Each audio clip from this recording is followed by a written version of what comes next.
Energía, barreras al comercio y negociación del TEMEC. Sobre este tema nos hablará hoy nuestro colaborador Severo López Mestre, especialista y consultor en energía. ¿Cómo te va, Severo? Muy buenas tardes. ¿Cómo estás, Darío? Muy buenas tardes a ti y a tu auditorio. Es un gusto saludarlos como siempre.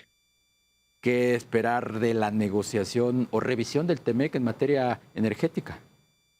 Pues mira, como todos nos hemos dado cuenta en los días recientes, visitó México Jamieson Greer, que es el representante comercial norteamericano, y sostuvo una agenda bastante amplia. Se reunió en primer lugar con la presidenta de México, con Claudia Sheinbaum.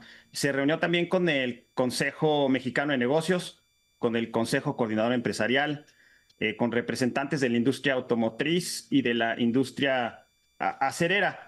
Y incluso se estableció una fecha para continuar las rondas de conversaciones para el 25 de mayo, en el contexto de estas conversaciones bilaterales entre México y Estados Unidos.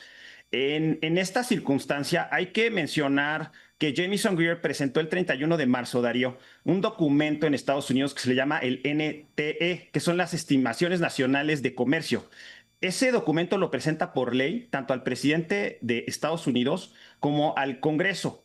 Y en él hacen un estudio de aquellas barreras comerciales que detectan en el mundo, 63 países, que están siendo un obstáculo para la inversión extranjera directa de los norteamericanos o para las exportaciones norteamericanas. Ahora, como mencionaba, son 63 países, uno de ellos es México, pero México no es cualquier país, Darío. México tiene un comercio total de 873 mil millones de dólares total de comercio, lo cual lo coloca en el número 1. Eso quiere decir que Estados Unidos no realiza un comercio mayor en ningún otro punto del planeta.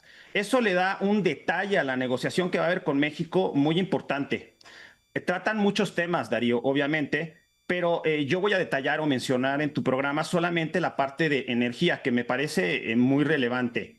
En ella, lo primero que mencionan es que la política energética ha sostenido una primacía para Pemex y la Comisión Federal de Electricidad, y mencionan este cambio que hubo entre empresa pública, empresa productiva de Estado y empresa pública.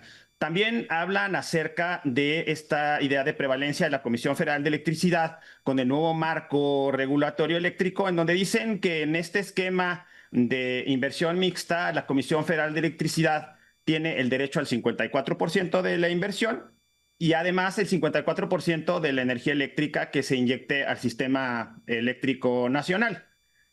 También mencionan por el lado de permisos, Darío, del sector energético, que ha habido retrasos u obstáculos o suspensiones que no necesariamente han sido justificadas.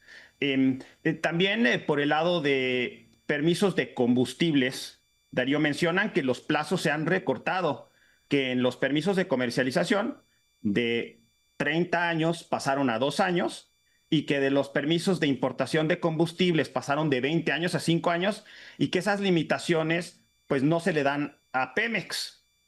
También nos hablan de las deudas que hay para prestadores de servicios con petróleos mexicanos, aunque sí mencionan que ha habido avances, por supuesto. Hablan que por lo menos para los inversionistas norteamericanos todavía quedan pendientes 2.500 millones de dólares.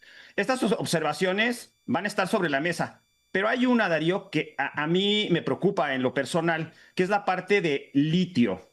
Litio menciona en esta modificación que hubo en la Constitución en donde se le declara área estratégica y eso quiere decir que solamente el Estado puede invertir en él, producir, explotar, etcétera, en el caso de México.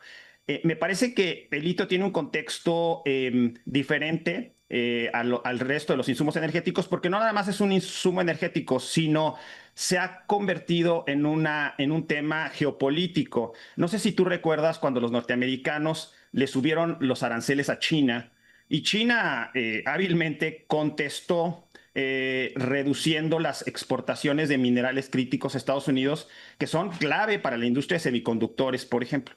Eso quiere decir que los norteamericanos han buscado diversificar las fuentes de minerales críticos. Cuando México reserva el litio para la exclusividad del Estado, eso quiere decir que solamente el Estado le puede meter dinero a estas inversiones de riesgos de litio. Y eso puede ser una ventaja, puede ser un plus. Si México le mete muchos recursos y arriesga recursos para producir el litio, pues va a ser un plus. Pero si a México no le alcanza para invertir a la velocidad que requiere la lógica geopolítica, Darío, eso se puede convertir en un problema también. Todo esto va a estar sobre la mesa, Darío, en un contexto de relocalización de las cadenas de suministro, en donde obviamente la industria del acero, de los semiconductores, incluso el establecimiento de data centers y donde el abastecimiento de la energía será un punto clave, Darío. Hasta ahí mi comentario. Ahorita que nos recordaste el litio y toda pues la controversia generó en el momento en que el Estado pues dijo aquí únicamente podremos invertir nosotros, ¿se ha invertido algo? Pues mira, no ha habido muchísima información. Existe Litiomex, parece que sí ha habido alguna actividad, pero hay que entender que la producción de litio es muy intensiva en capital, Darío, y había empresas que incluso tenían inversiones, por ejemplo, chinas, que los chinos tienen mucha experiencia en esto, y por lo que trascendía de esas actividades empresariales es que el litio en México no es de fácil extracción, porque está mezclado con otros materiales. Entonces, parece que incluso en el contexto de México, el litio es un poquito más difícil y costoso de extraer. Son empresas de alto riesgo y como tú sabes muy bien, el tema presupuestal en México ahora es complicado. Entonces, tendrás sobre la mesa un elemento o un mineral crítico, Darío, en un contexto que como parte de la cadena industrial es clave. Y además, agrégale, Darío, el tema de geopolítica y de la confrontación comercial que hay entre Estados Unidos y China, en donde nosotros vamos a jugar un papel de diversificación de cadena de suministro. Bien. El tema es muy complicado, Darío. Severo López Mestre, especialista y consultor en energía, gracias por tu colaboración. Gracias a ti, Darío. Un abrazo. Otro para ti.